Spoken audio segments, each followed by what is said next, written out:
Hey, what's up, Stay Tuners? It's your good friend Jimbo here, letting you know that today's podcast is presented by Podgo.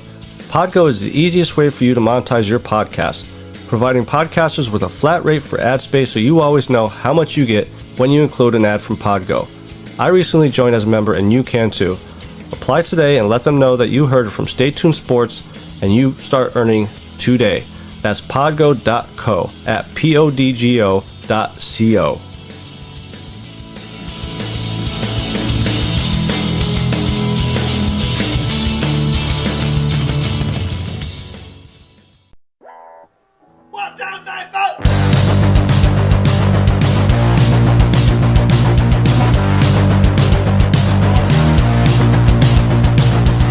Heard the rest. Now here's the best Stay Tuned Sports Podcast.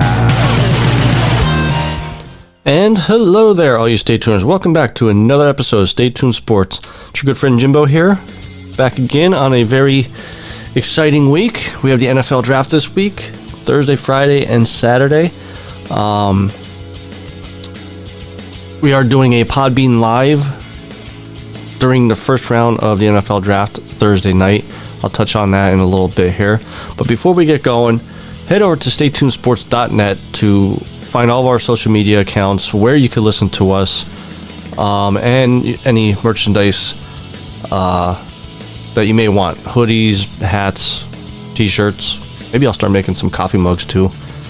And hopefully in the coming weeks I know I've been saying this for about a year now, but start doing some live streaming video because my lovely wife bought me a brand new laptop to help put some good videos out there, because I'm running off like a 5-6-year-old laptop and it's just not cutting not getting the job done as they would say. So yeah, as far as before we really get into the show, talking about the draft and things like that, make sure you guys download the Podbean app, because Thursday night, myself and some of the guys, hopefully from the Stay Tuned Sports podcast truck series, will join me, and we're going to kind of do like a live reaction and talk sports during the NFL draft. And so you guys come over and join. So all you got to do is download the app.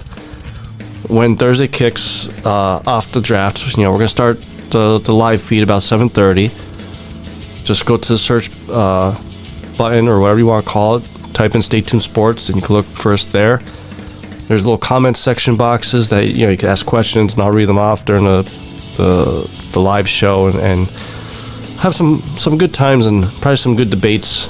Probably cry a little bit because the Philadelphia Eagles probably draft a punter or something at number 12 or 6 or wherever spot they're looking to move up to, which I just don't understand, but it'll definitely be another year of me not liking what Howie Roseman's doing again. But this past Friday, speaking of the Stay Tuned Sports Truck Series, this past Friday we were at Chicagoland for the Wine, Whiskey, and Review race, and some drama, some good, interesting drama. We actually had our first butt kicker challenge accepted. James Lorello, the Stay Tuned Sports truck, won the poll. And what the butt kicker challenge is if you win the poll and you want to take the challenge, you will start at the back of the pack and have to win the race. So you got to work your way all the way up through the race, and whatever the prize pool is at, that's what you win.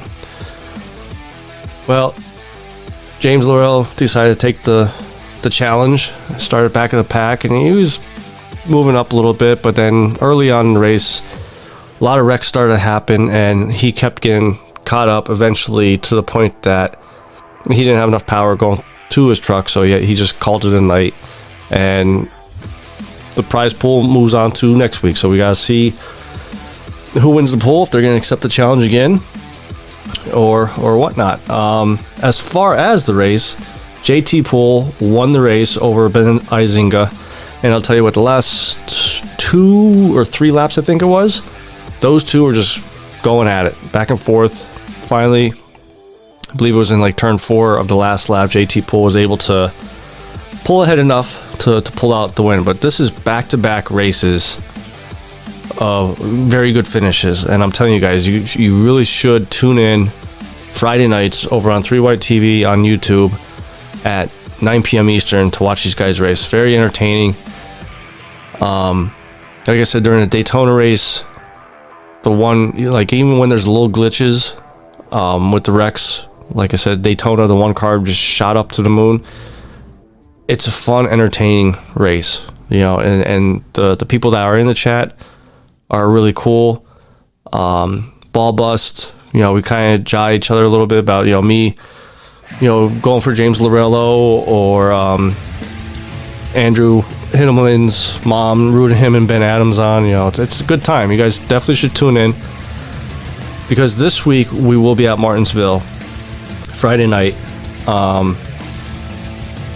Here's my prediction. You know, I was thinking about this all week. After James Lorello parked the truck for the night, once again, I was keeping an eye on Chris Darling. He had another solid race. I believe he came in 5th place this past week. You know, so that's back-to-back races. He had pretty good overall finishes. I want to put him up there as my top 3 to watch for this race. You know, Chris Darling, obviously James Lorello, I think is going to have a bounce-back race. And JT Poole, I mean, 2 races in, he's hot, you know. So those are my 3 guys to keep an eye on for the race this week at Martinsville.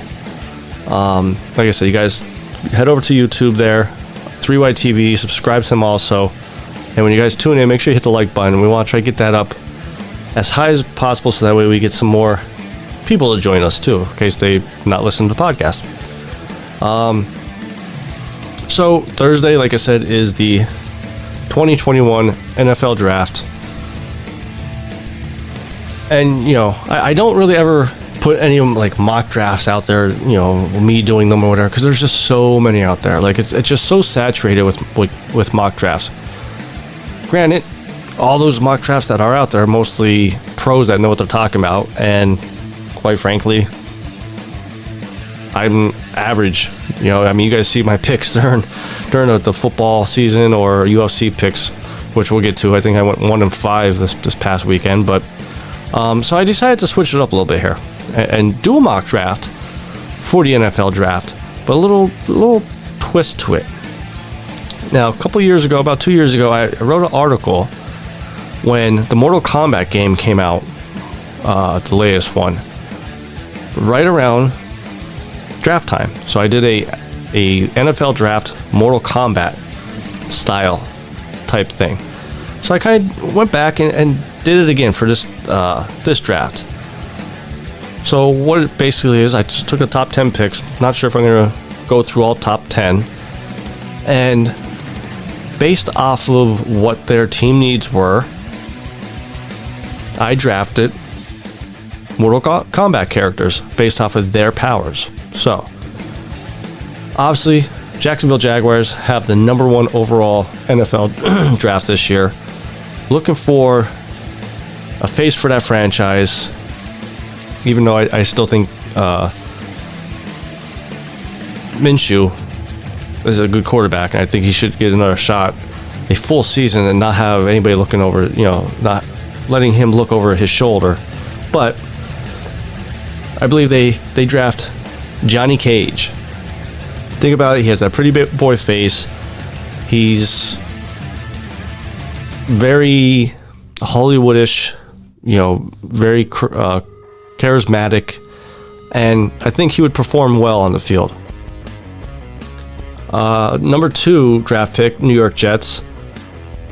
I have them drafting Liu Kang. It takes a lot to beat him. Now let's think about this. It takes a lot to beat him.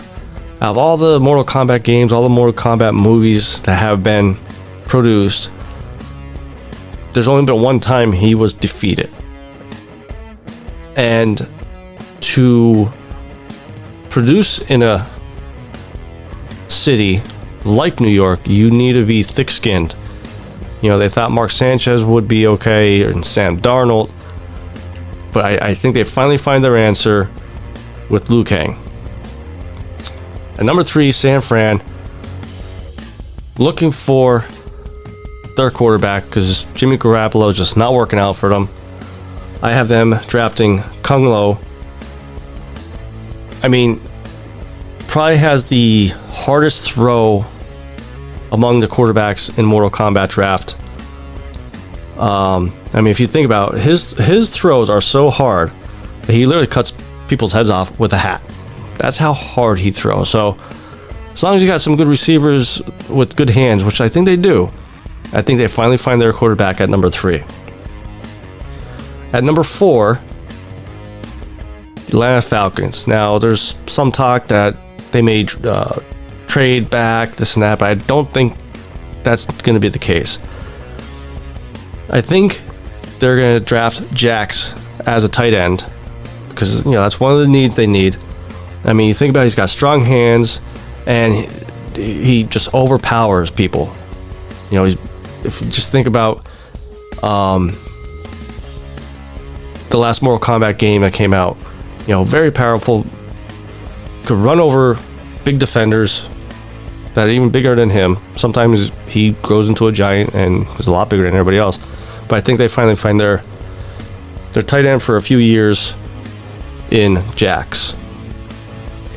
Number 5, Cincinnati Bengals. Now, a lot of people think they should go offensive line here, but I think they find a receiver for themselves, for Joe Burrow, in Scorpion. Now, I mean, most top-rated wide receiver there in the Mortal Kombat draft.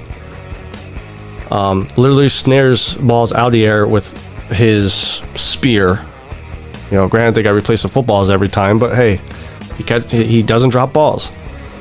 And he's the most, like I said, he's the most highest ranked Mortal Kombat receiver in this draft.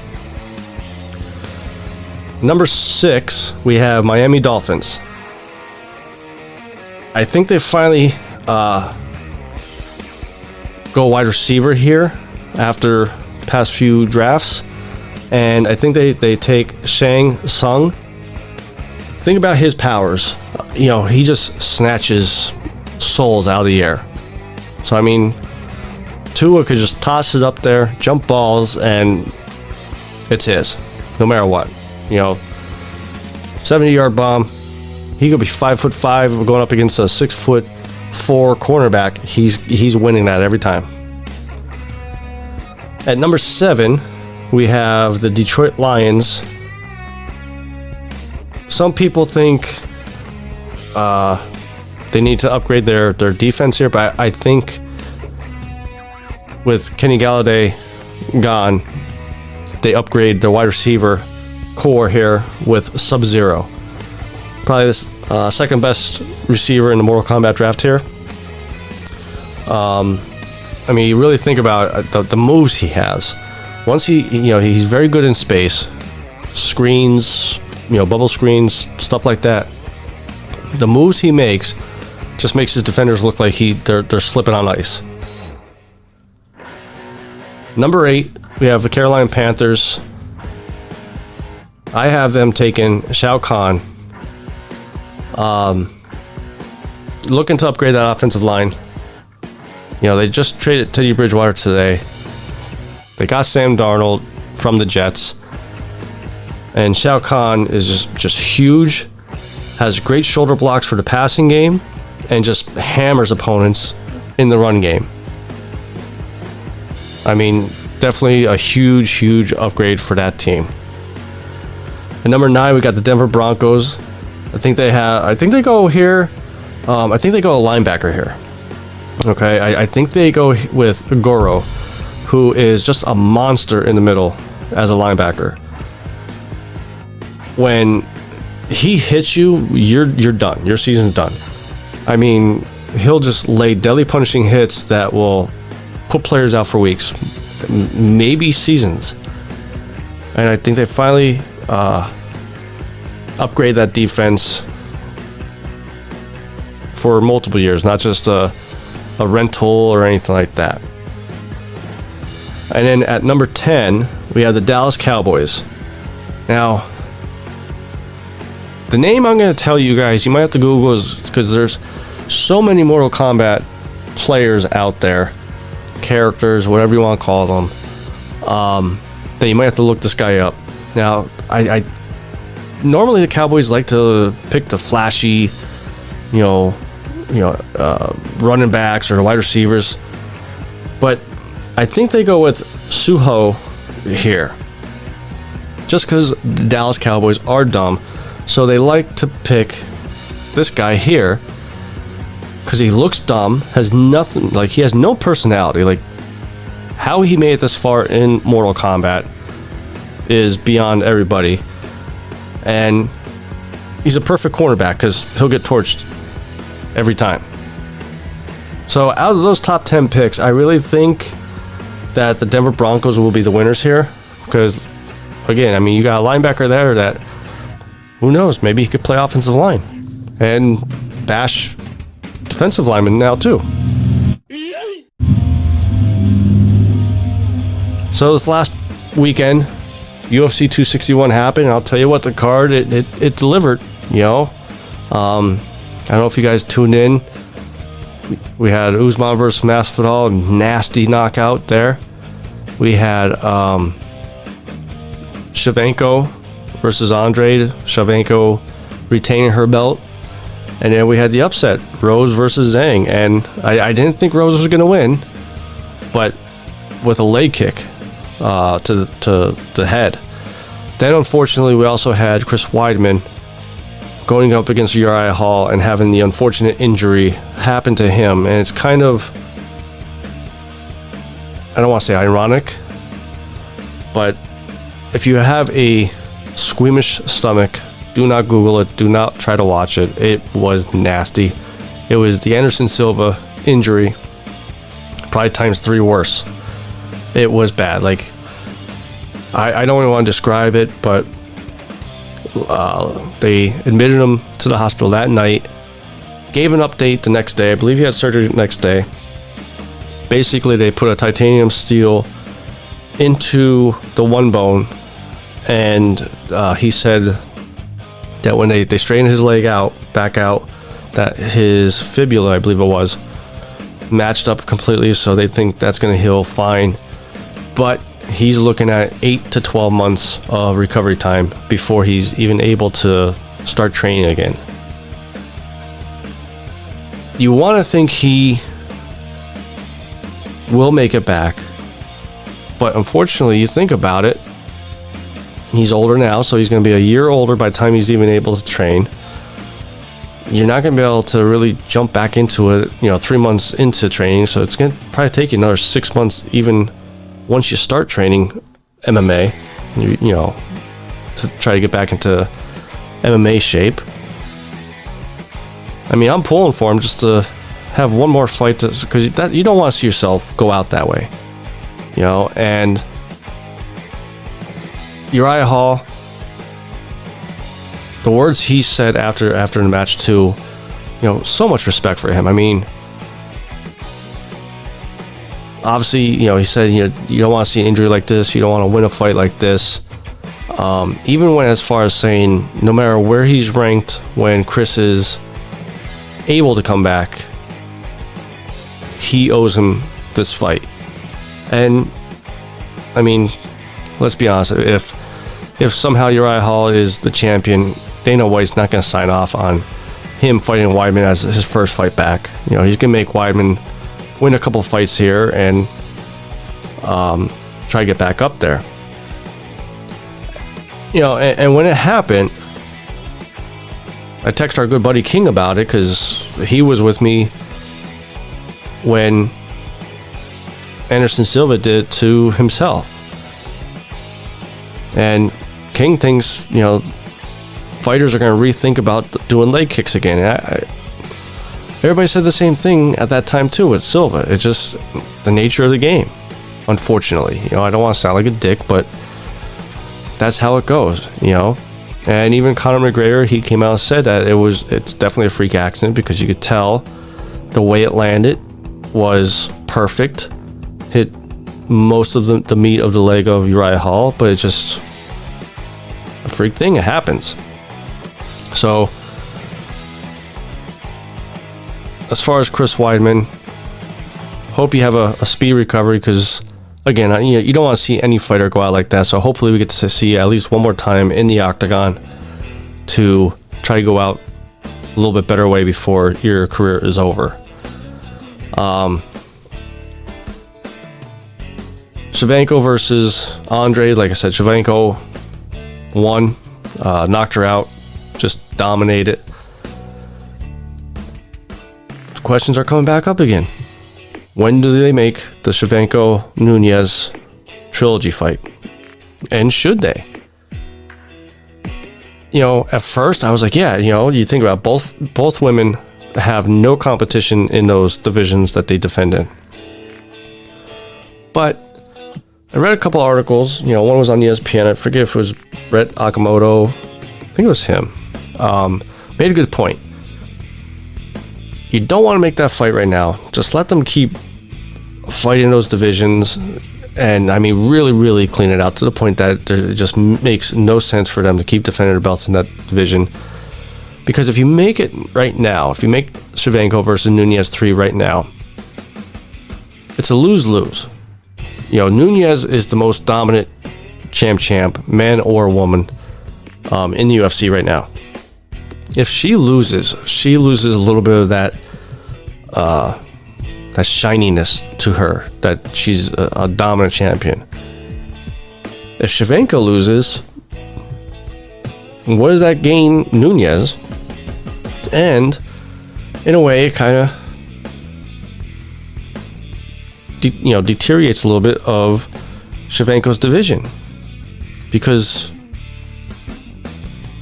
if she's dominating all these women in her division, then Nunes is just that much more dominant over anybody in UFC. So I don't think you make it now. Maybe you make it as Amanda Nunes has said that she only wants to fight a couple more years and then retire. Maybe you make it as a retirement fight. Try to make it her last big payday, because first fight Nunes won. Second fight was debatable.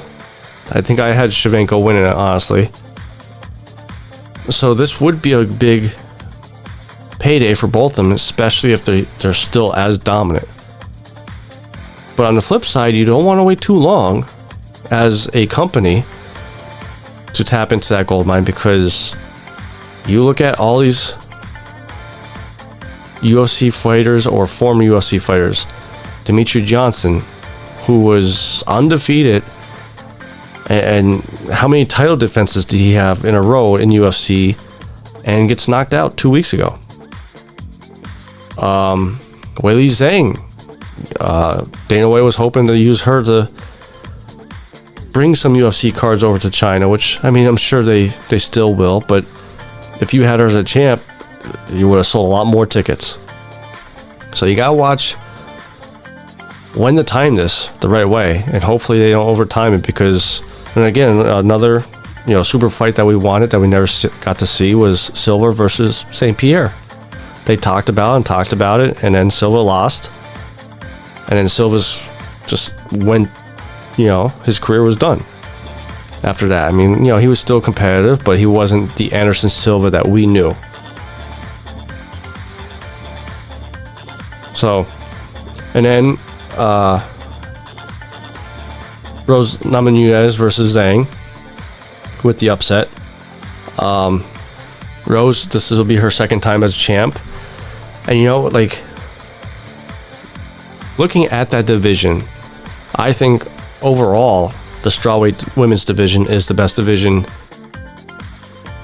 for the women, because like I just said, Nunes, she has those two divisions locked up.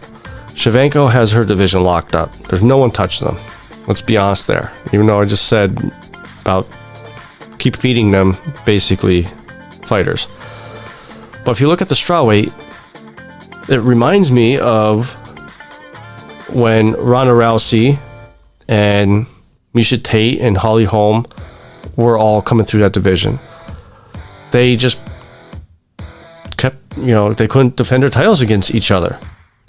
And with the strawweight division now, you got Rose, you got JJ, and you got Zhang. And I think that's what you're going to see for these next year or two of titles changing hands between them. I don't think the other women are going to be able to defeat them.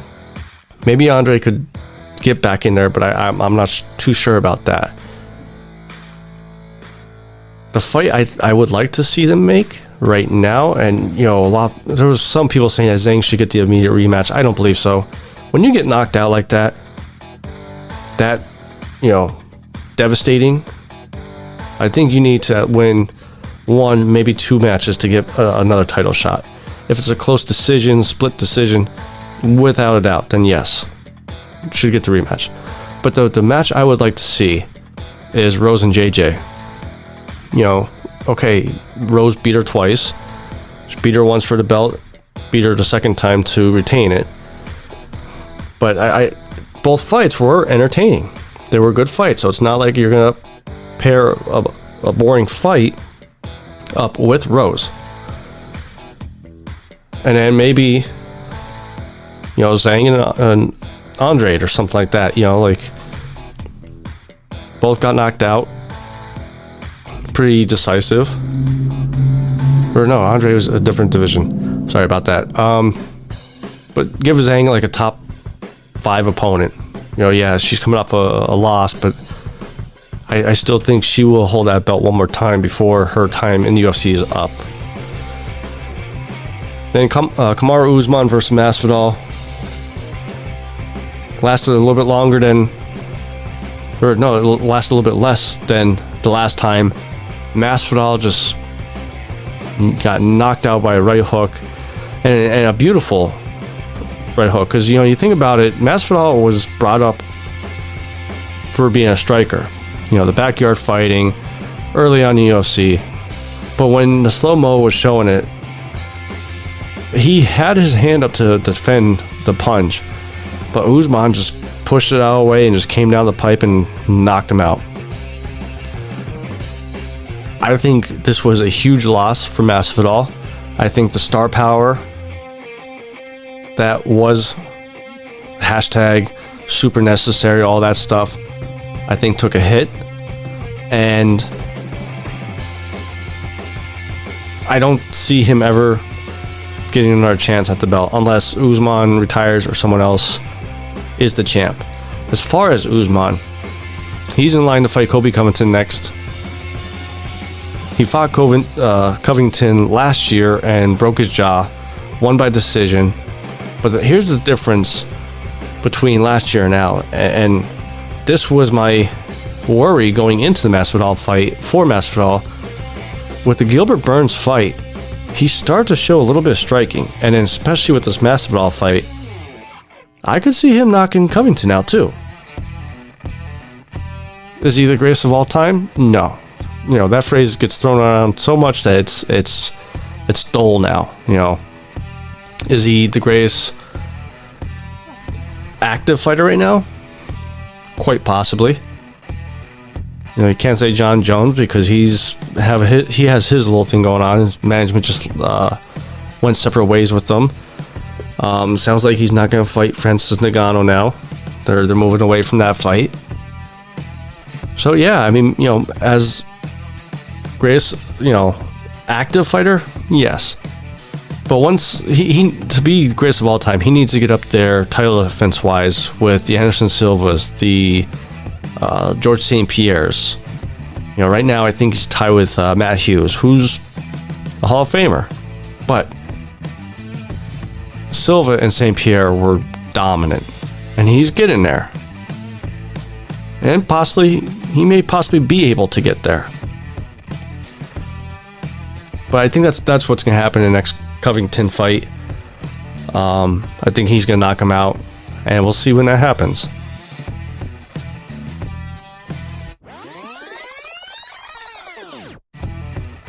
So this weekend, we have bare knuckle boxing, BKFC 17. And this is our Combat Corner, which is sponsored by Bet Angles, expert sports betting picks and research tools for only $10.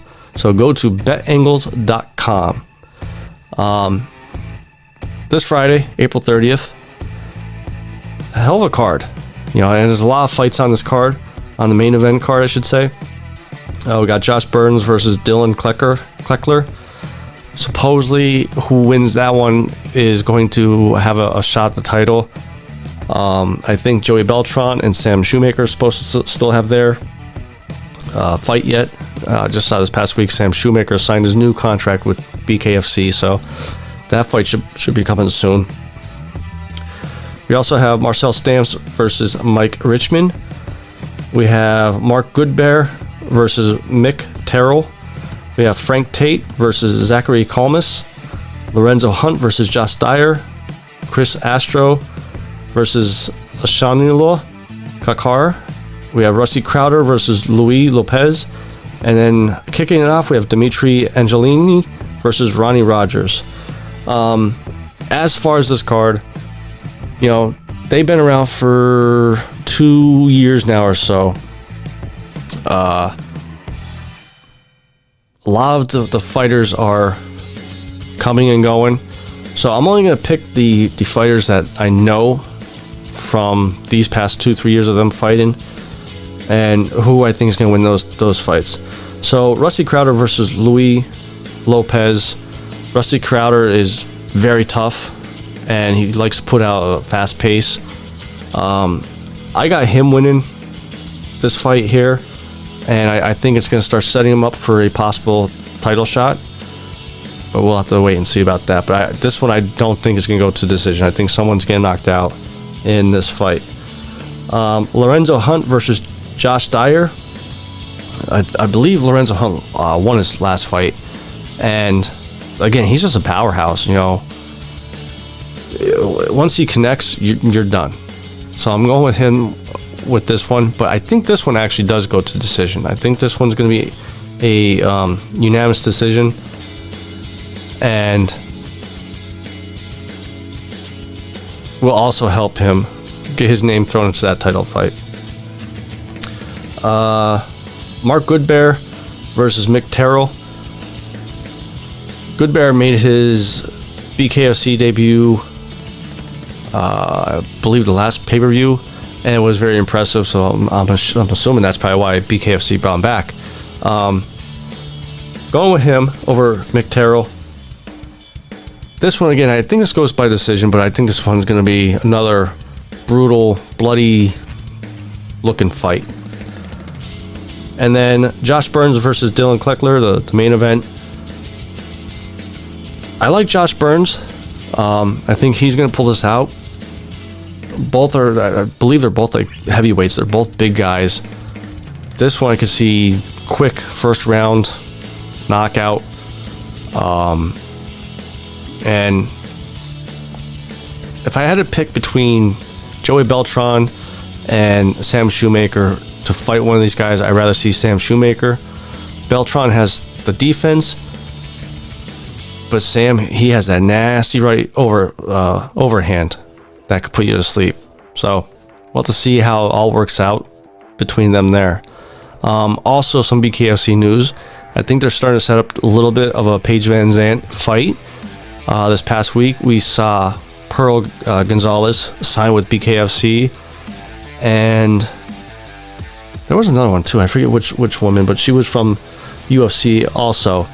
But it seems like they're starting to set up a little bit of a competition for her.